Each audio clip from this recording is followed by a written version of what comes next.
Well, it's time to discuss the New York Jets. The Jets officially fired Mike LaFleur yesterday, their offensive coordinator. They fired an offensive line coach today, but without a wide receivers coach right now because he is suspended for an extended period of time for gambling on other sports. We have no quarterback. How are we proceeding this offseason? I'll tell you how I think we proceed. I'll start with the quarterback position. Right now, there are two good options. I don't consider Aaron Rodgers a good option here because you need to pay him. He's going to be cost a lot. You're going to have to trade a ton of draft capital to get him, and you're only going to have him for like a year or two. That's not a good investment for the New York Jets, in my personal opinion.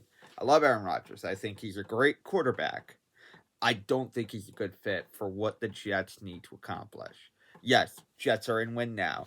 Woody Johnson did not specify a playoff mandate, but let's be real honest here. It's there. It is playoffs or bust for the New York Jets this year. If they do not make the playoffs this year, say goodbye to Robert Saleh. Say goodbye to Joe Douglas. And we are starting a brand new rebuild. But we have upside. We have some young people on our line who can, if healthy, can really anchor down that line. We have Elijah Vera Tucker. We have Mekhi Becton. Now, Tucker missed quite a few games last year, but before he went out, he was one of the top, if not, you can make the argument that he was the top offensive lineman last year until he got hurt. Mekhi Becton showed so much promise in his rookie year and then has been out injured the past 2 years. If he can harness that potential from his first year and really step in, Jets have some strong anchors on that line. A line that was pretty much on its third string by the end of the year and could not do anything. Jets have young playmakers in Garrett Wilson, Breece Hall. Let's bring in Elijah Moore into that conversation because I do believe Elijah Moore is a playmaker.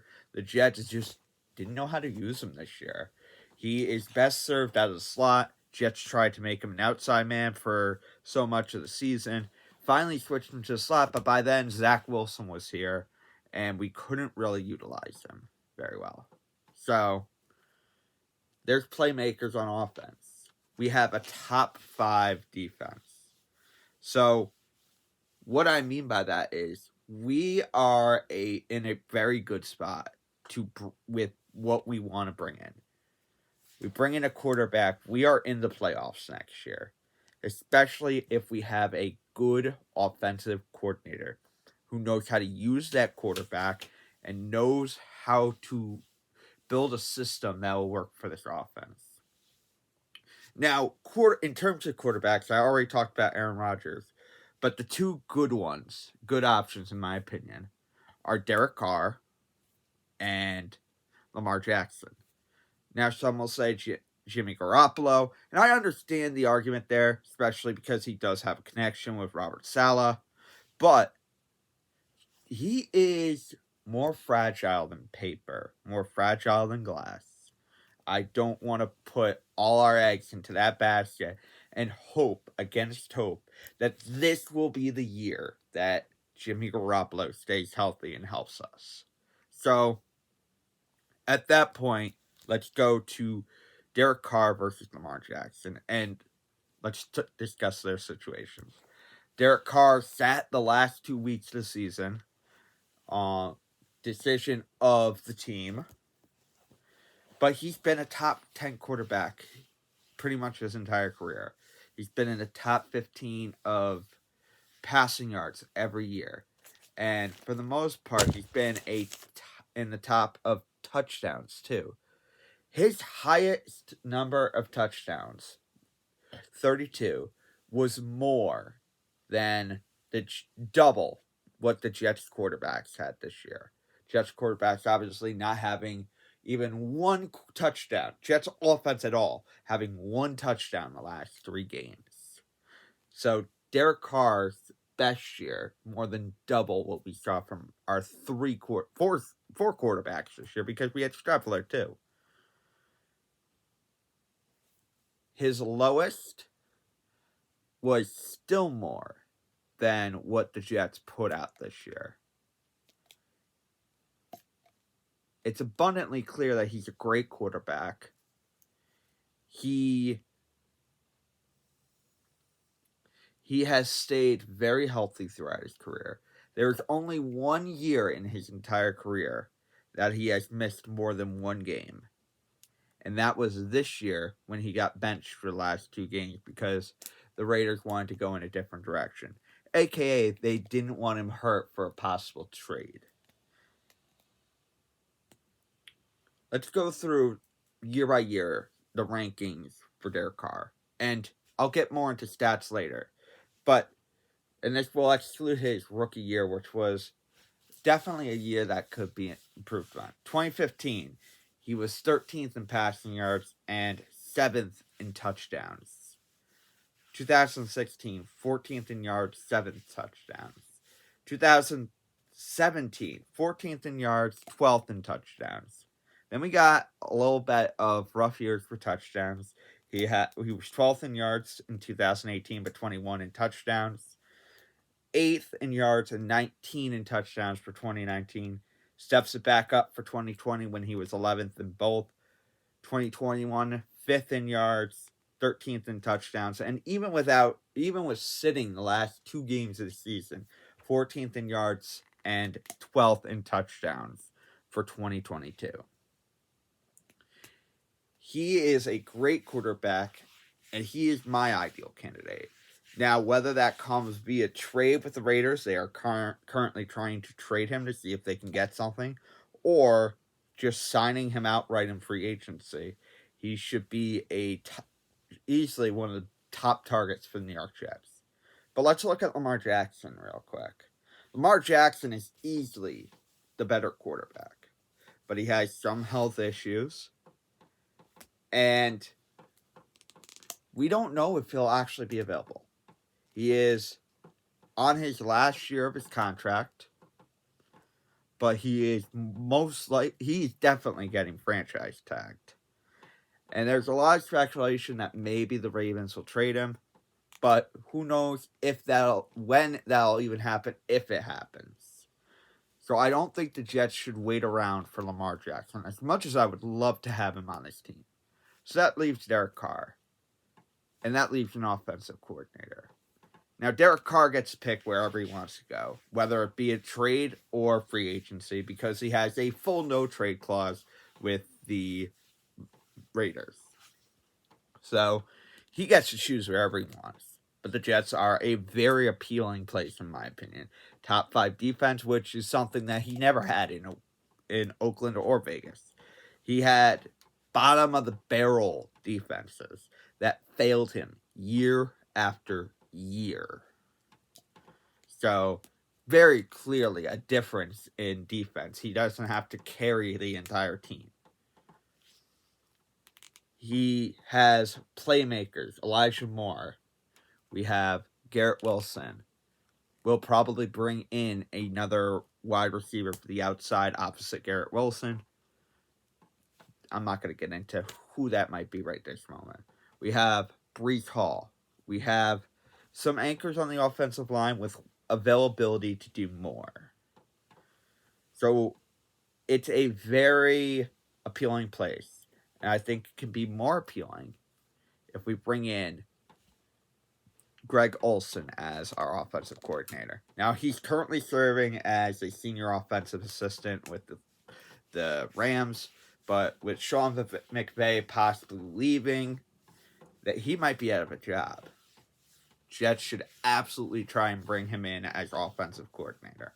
And I'm pretty sure McVay has told his coaching staff, hey, if you want to pursue other opportunities, go ahead, do so. So, he could be on the market already.